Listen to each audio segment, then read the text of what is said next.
Welcome to the D Do Business podcast by RLC with your hosts Dave Evans and Debbie Halls-Evans, where they meet each week with guests and discover ways you can help yourself and others become best version businesses, teams, and people.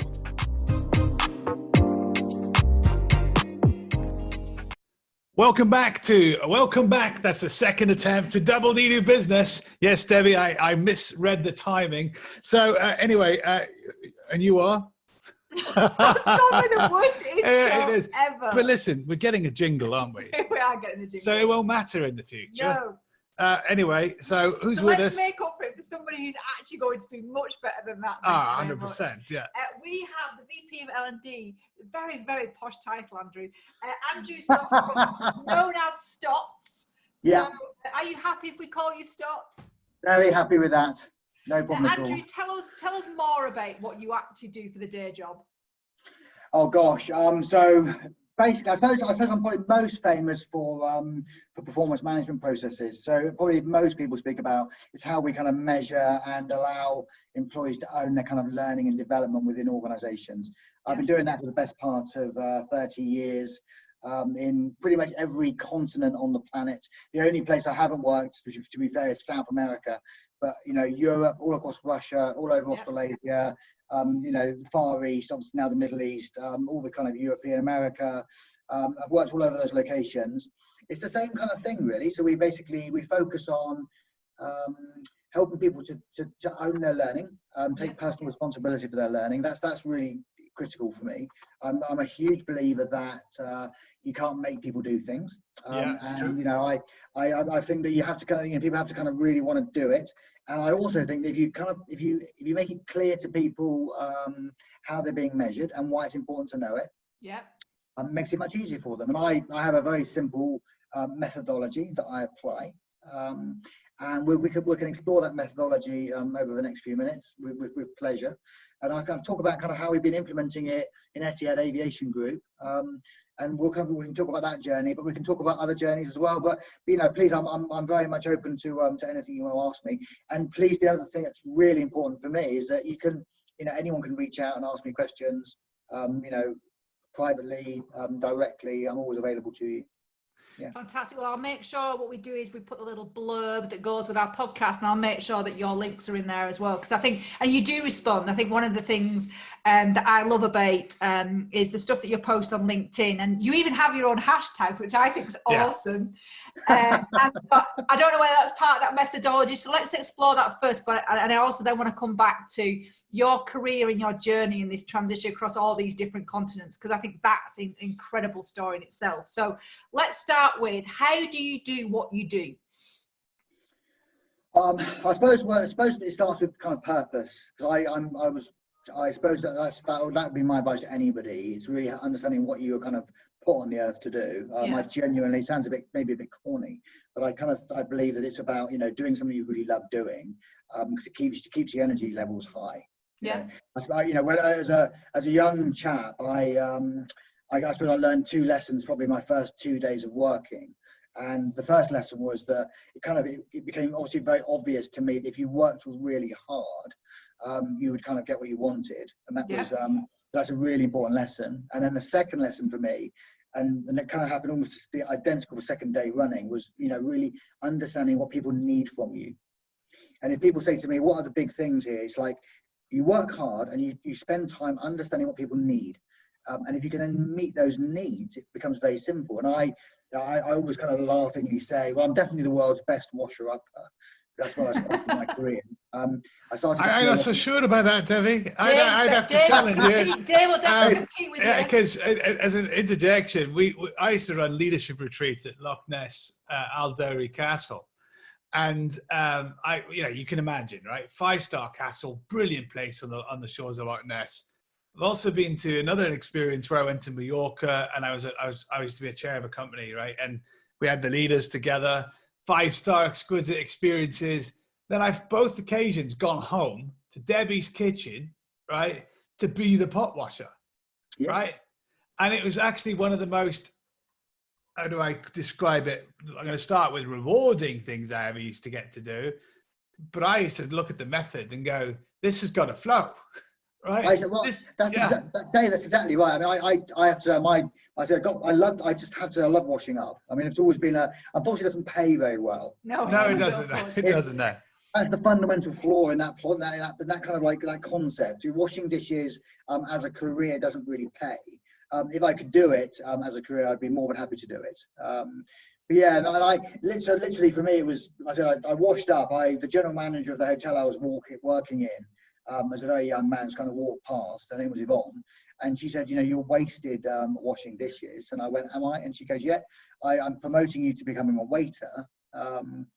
And I kind of thought, wow, okay, that's interesting. So then I kind of learned, I did my second lesson, going and waiting table. And I also think I'm always very proud to I'm a very good waiter, because I suppose I wasn't so mindful about margins in those days, but I was kind of thinking, how do I make my customer happy? Yeah. And I'm talking, we're talking, almost 40 years ago. I don't believe that, do you, Debbie? I don't believe you now. Where's your birth certificate? So very, very sweet, David. You're Becky, very, very sweet guys. But so literally, I kind of worked out that if you gave your customer, the guest, what she wanted, then basically they would give you big tips. Gratuities, I call them gratuities. And I swear to you now, 40 years ago, I would work an evening shift in a restaurant, and I could easily walk away with £100 in gratuity. Some of that, I'm ashamed to say at the cost of my employer, because I would perhaps give them a larger portion, an extra bit of whatever it was, a bit of cheese or whatever. But the reality was that they would give me a grat at the end, 20, 30, 40 quid, maybe the same price as the bill, because actually they had an amazing experience, right? Absolutely. And then because of that, there's something I'd like to correct you on, if you don't object. Yeah, please. As I know you talk about something when it comes to owning your learning. I think we should all accept this next truism. Why is it we talk about purpose and fill it with words like could be corny when it's true? So we should be more convicted, and you have no need to be encouraged to be more convicted. There is a truism in your life. If you're listening to Double D today, if you're working in your purpose or close to your why, and it makes you light up and come alive, the world is a completely different color. So, and you were reflecting that, and I want to make sure we pull that right out, because you gave it away, but then we undersold it. I think it's that British trait we all still share, right? No, when you get that bit right, it changes your life, doesn't it? Yeah, it just makes it just. I said it just, for me, it just kind of works, and there's a couple of, I follow a couple of other sort of rules, and in my own mind. But I won't bore you with those right now. But like I said, it's those. You did it again. You did it again. I won't bore you with those right now, because actually we might have to do 2 podcasts, because I think you should bore us with them. Because you've left me with a big question, right? That you know how to do. I'm going to ask you a very simple question. What is the secret to your mindset? Well, I think it's probably something we were talking probably a bit off air. It's a personal choice, right? I think a human being, as I said, I don't think I'm any different to anyone else. I'll be very transparent. I have a lot of anxiety issues. I worry a lot, without a shadow of a doubt. I have I suppose I have, the kind of classics. I don't perhaps think I should be doing what I'm doing. I challenge myself every day on that. But I suppose that drives me to be innovative. I also tend to think I kind of live a bit on the edge. So for those people who know me quite well, would definitely say yes, Andrew actually does take it a bit risky. He takes a little bit. He's quite risky in what he does. Yeah. And because one of my other sort of tips really is I always say it's better to ask for forgiveness than to ask for permission. Yeah, I like that a lot. I'm not talking about breaking laws and rules here. Yeah, I'm just saying that of course. Sometimes, I tend to live with, kind of my conscience on my shoulder, and I sort of ask myself, is it the right thing for the business? I think that's important. Yeah. So I don't, is it the right thing? Am I trying to do something that the business wants me to do? And it's a bit, because sometimes it's innovative, and obviously sometimes people are a bit closed. So sometimes when you're working with individuals, they're quite narrow. And I suppose the other thing I do is, and it's again a bit cliche, but just failing forward. So when I make mistakes, which I do frequently, I tend to kind of learn quickly from that. And I'm what I call an accommodator. So I basically I bounce back fast. I'm a bit like a bouncy ball. And I have a go, and if it doesn't really work, and I'll kind of move from there. And I can give you dozens and dozens of examples of that, where it's either has worked or hasn't worked spectacularly, but we've kind of learned from that. So I think that's important, Dave. Yeah. Yeah, and I think what's really interesting is what you've said, because the stuff you've talked about is, one, we know that within L&D and HR, actually any people metric, most people say you can't measure it, and you've got a really clear distinctive that, yes, we can always measure, and we're firm believers in that. I think it's seen as intangible, whereas to me, it's very tangible to measure people's success in learning. Yep. And I absolutely love that. Oh, 1,000,000%. Yeah. I mean, we can go for this full night. I think it's a cop-out when people say it, because it's more rubbish. difficult, I think, and I think that's the reason why people avoid it. But I love that, and I think one of the things that kind of flowed into me, which is a bit more about your experiences, when you talk about excelling in customer experience, which is, you know, the examples that I've read about the stuff that you're doing with the team across the whole of the Etihad aviation group, and understanding that it's working hard, and then your bouncy ball analogy as well. It's brilliant, It's more than that. It's more, how's that transitioned into your career? Because surely from a young age, you've seen things, right? Okay, so if I do this, I'm going to get this. So you can quite clearly see there's a process in how you work as an individual. How is that projected across your career, across all these continents? I suppose it's kind of one relationship at a time. I think it's important. I also, the real truth of the matter is, and I'm not in any way making fun of any of the cultures I'm talking about here, but I've educated people literally in Fiji and Tonga and Vanuatu wearing grass skirts. Yeah. And I've worked in kind of New York, and I've worked in Canada.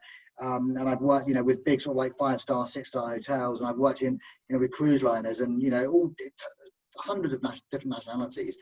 And the simple truth is that human beings actually are the same. When you take away how they look, and they look different, and they've got maybe different flavors, but the reality is the same types of things make them tick. And that's really kind of served me well, I suppose. And then just being able to just do a bit of, just be a little bit challenging, make them kind of rethink. And I suppose it kind of leads me into, we spoke a couple of seconds ago about the measurement of learning. Yeah. At the end of the day, I know that my function is potentially a nice to have. I think there's kind of two. I think I agree. I always, introduce myself as a bus driver rather than a passenger or someone running behind the bus. For me, it's listening to the organization and saying, what does it need me to do? What does it want me to do? Yeah. And then basically working out how I can best sort of serve that purpose, and then delivering that for them as efficiently as possible. And so just putting clarity around, and that's what employees want as well. I mean, it's most of the people I'm working with, it doesn't matter what organization I've worked with, and I've worked for some enormous organizations, but most employees really struggle with kind of understanding exactly what the organization is asking them to do. I agree. Yeah. So I've got some very simple, I suppose I'm a big recipe follower. I'm not a huge sort of NLP person, but I do quite like my recipes. So there's sort of certain things, and I'm a creature of habit, and I have more than I don't know if you know, but I have more than 6,000 people in a WhatsApp group, and those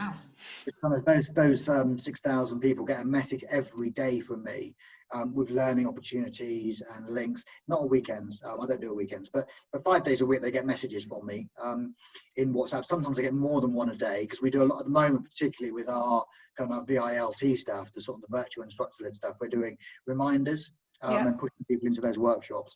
So that kind of works really, really well. But the whole thing kind of has a very nice, simple framework that we kind of use, and it works very, very well. It just gives clarity for employees, and if they understand how they're being measured, it just makes conversations with managers much easier. There's kind of, I always think there's 4 things that an employee looks for from an organization. The first thing is what we actually ask them to do. So do they have a clear goal? Is that set? That's the first thing. The second thing, which is where I think a lot of organizations struggle, and that's that piece around feedback. And that mostly fails because there's no real clarity around what individuals should know and how they demonstrate it. And we'll talk more about that in a minute. But if you can service those needs, then the feedback and the recognition becomes much simpler for managers. Yeah. I make it easy for managers. And then the third thing for me, and it's, I always call it input versus output, but that's I'm a huge fan. There's been obviously a TV commercial recently for an enormous US recruitment agency. And it's been brilliant because they talk about the man on the moon in NASA and how everyone contributed towards that kind of space mission in '69 and stuff. And that for me just kind of really resonates because, the cleaner, I'm not sure if you're familiar with that story, I'm sure you are, but when Kennedy's sort of challenging him on what he does at NASA, he utters to me what the immortal, to put a man on the moon and return him safely to Earth, and that's the immortal words. And because Lena understood the role he played, it's huge. Yeah. And then the fourth thing for me is obviously that how I learn and develop and grow, and is there a path for me? And it's crazy. I mean, I get really I sort of get quite angsty with people because they say, well, what about your career path, Andrew? And I said, well, my career path started in washing up and then went to in waiting table and then, making beds and stuff. So that's my career path. So you can't really, it's very hard. You can't map out everyone's career. I don't know where you started your careers, but, you didn't start doing this. You had lots of market for me, Andrew. That's what I'm saying, so, and you could have never predicted that you were going to be in this moment right now. Yeah. So cutting lettuce. Cutting lettuce. Yeah. All yours in the fields. Yeah. Oh, it was my worst. It's my worst ever example. I was in charge of a lettuce machine and a tractor and about 20 people, and you had to do each job doing a very long day. But I eventually, at 15 years old, became the supervisor. And there were people of all types of ages. And one day I made a really colossal mistake, Andrew. I told them all off, right? And I'd been told the chap who was representing a farms group had come in to told me that the production was too low, and he passed on all of his demons. I was 15 years old, so I went, right, you lots aren't doing a good enough job, blah de blah de blah. Some of the people in their 30s and 40s that were working on the farm turned to me and told me where politely to stick everything. Right, and I got a shoe-in, and I went. I'm not ashamed to say, my girlfriend at the time, I went to her house that night and cried because I'm like, she goes, what happened to you? You won't believe what happened today. I got a doing. But I went back the next day, and rugby taught me a lot of lessons years and years ago. But I knew that if I went back and handled it right, I could turn it around. And the first thing I did the next morning was I apologized to everybody and publicly. And they all went, it's all right. And then we actually had a storming day. So out of the disaster, but boy, it felt tough. But I really love some of your lessons, and the pace we're going is exciting because if you're listening to Double D Do Business today, Debbie, what a great bunch of insights already. And I'm asking you the question about your mindset a few minutes ago, because I appreciate your vulnerability about the anxiety, but you demonstrate a great mindset, Andrew. And it's recognizing that to you today, but also to the listeners, that you might be coming from a different perspective, but the mindset you choose, the ownership of yourself that you make, is still one of the most important choices we can all make. And some days are harder than others, right? Oh yeah, definitely. Yeah, I don't want to be the victim. Probably one of the things that winds me up the most is kind of this massive blame culture and it's just for me, I know that there's loads of things kind of going on in the world, and that, more probably now than in my career. But the reality is it's just easy to blame things. And then because you're blamed, you give up, right? It just becomes a really good excuse. Oh, coronavirus. That's a good excuse. That's why I'm not doing it. Or, I'm not trying to belittle the situation. No. It's just music to our ears, because we've had this conversation with so many clients about not to use it as an excuse and not to use it as something that validates poor performance, poor behaviours, poor interactions, not looking after your employees. That's what some people are using it for.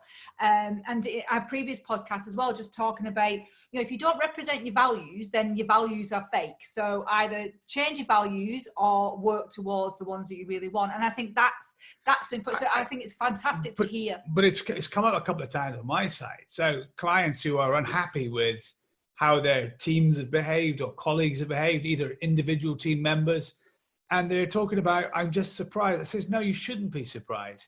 Humans are often lazy all over the planet. And our daughter posted something, didn't she? Georgie posted something about some image she'd seen of somebody saying, I look back to the start of the virus and I said, great, I'm going to get fit, I'm going to eat less, I'm going to read books, I'm going to do learning. How much of that I had done? Nothing. And it's not that people are bad people. I think we're lazier than we think we are. And unless you make the choice, isn't it? So coronavirus does present some excusability. I mean, we found it was interesting for us because we've obviously found the first couple of weeks of coronavirus was because we've been working from home for quite a long time now, like most people, I suppose. But first couple of weeks, obviously, there was a huge push towards Netflix because we'd already, I suppose for me, it was a real gift. I said earlier before we started, never waste a good crisis. And this actually plays straight to my strength. I mean, coronavirus has actually been a huge, it's terrible on every level.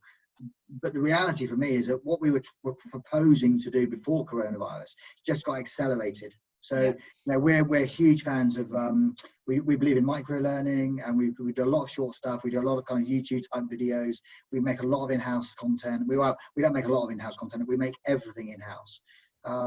It's made by the people for the people, and it's really cool. I mean, we have this very simple model that I follow.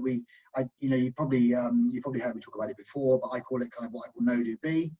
And so we have in our organization, there's broadly speaking 5 career levels. So you kind of entry right the way through to kind of like senior vice president. And that kind of covers five broad kind of career levels. It's a little bit more complicated than that, but that's pretty much as good. That's what it needs to be.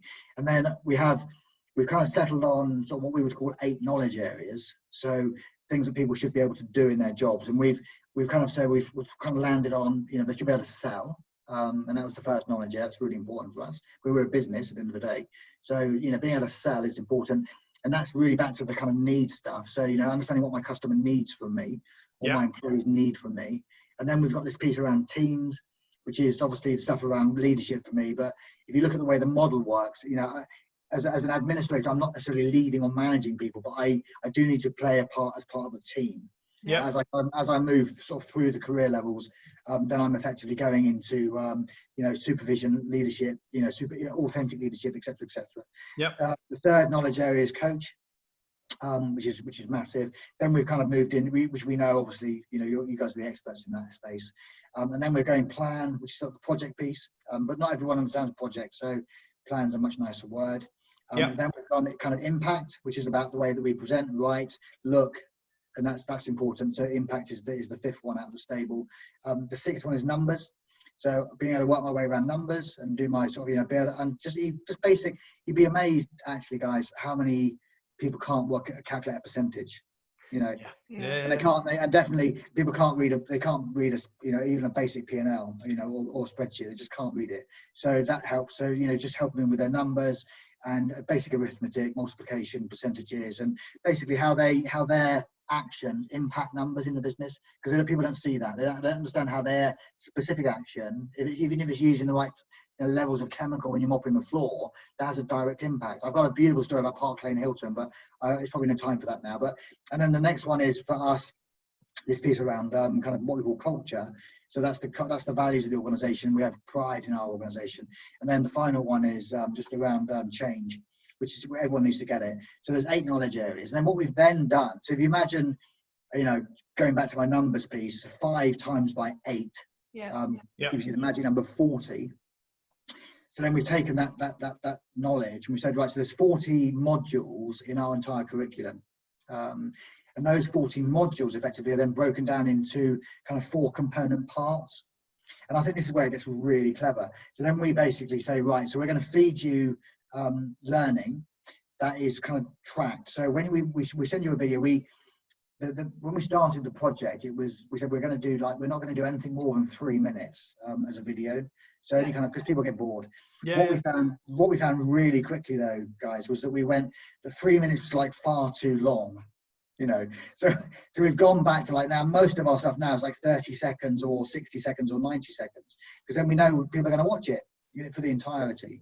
So then we have a beautiful platform, we call it Own It Exonify, which is an incredible, kind of, for me, revolutionary sort of platform. So we host our content on there and you watch a video on sell. There could be, if you look at our entry level for sell, there's 21 21 videos. Yeah. And what happens is that you're fed a video. You log in for your 3 minutes of learning each day. You watch a video for 60 seconds. Then you answer somewhere between 6 and 8 questions, multiple choice. Yeah, nice and simple. And then in between each question, this is where it gets really clever. We then say to you, so Dave, how confident are you in your answer? Are you high confidence, medium confidence, or low confidence in your answer? And that gives us really fantastic analytics, because then we know that Dave is either he's answering the question and he's saying he's high confidence, but actually he's completely miles off.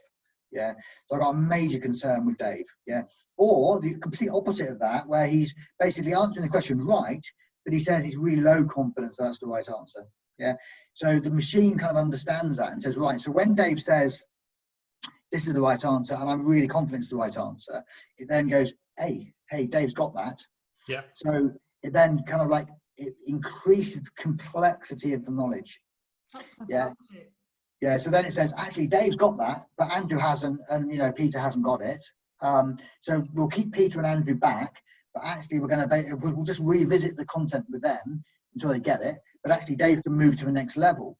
Yeah, and that then gives us some really fantastic data, because then we can, because the big thing about learning is that I've been teaching and educating for years and years and years, and the worst thing is you've got people of mixed abilities in a classroom. Yeah, you have. Tackling like coaching or project management or leadership or whatever the topic is, or selling skills or whatever it is. But the reality is that you're always going to get people in the class who are super smart and they've got it and they've got experience, and they just come, so they're bored because you're kind of like struggling with the people who've got no idea what you're talking about. Yeah. What this does for me is it says, well, I can have these brilliant people who are getting it in one space, and we can really kind of hothouse them and move them fast. And these people are also brilliant, but they're just not quite where they need to be. But they're in the same class as everyone else, so they kind of think, oh, this is okay, because everyone's struggling with this. Yeah, so they feel really good about themselves as well, and we can help them, and it just makes it much easier. And so there's a nice simple measure that we use. So we break it down into what we call what you should know against your knowledge area for your career level. Yeah.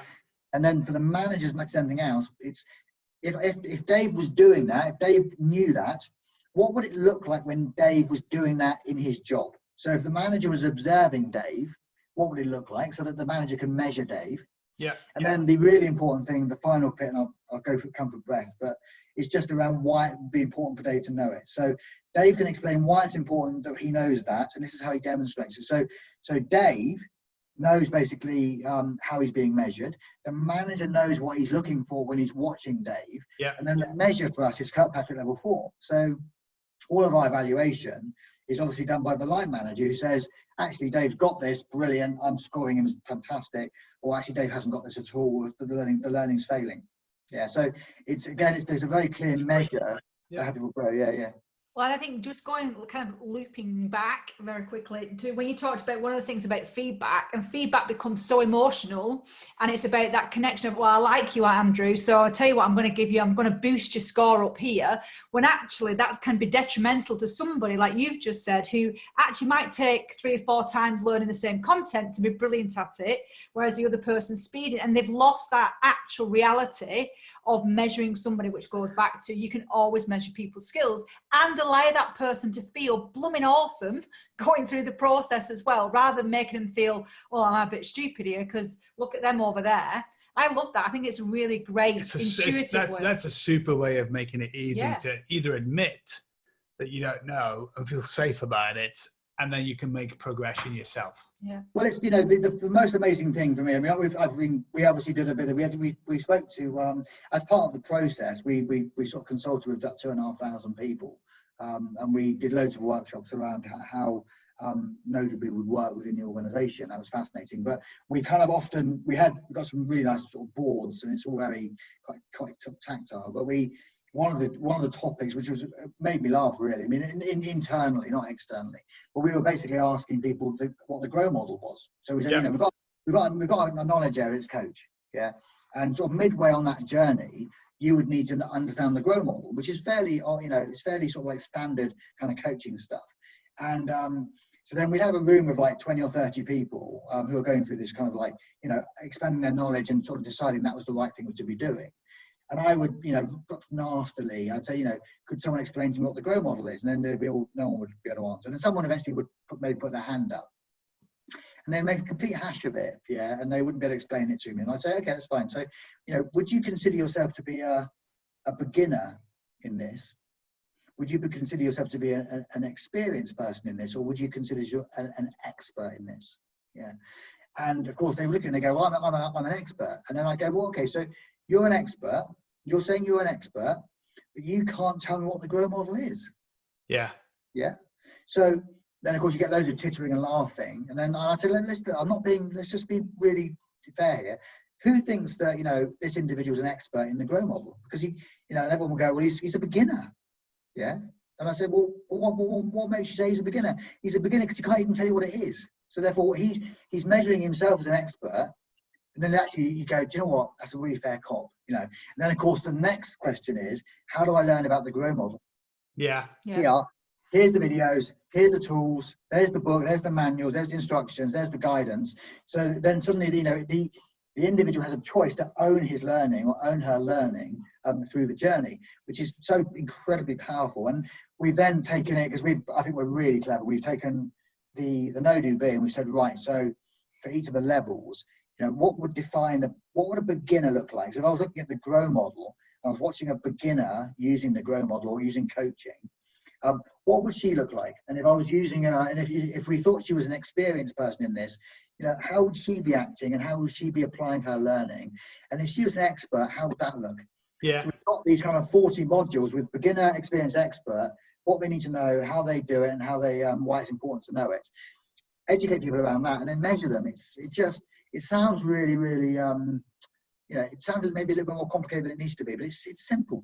People really like it. I actually think your structure is simple, and I don't think I've ever listened to anybody working in a company doing your type of role explain it like that.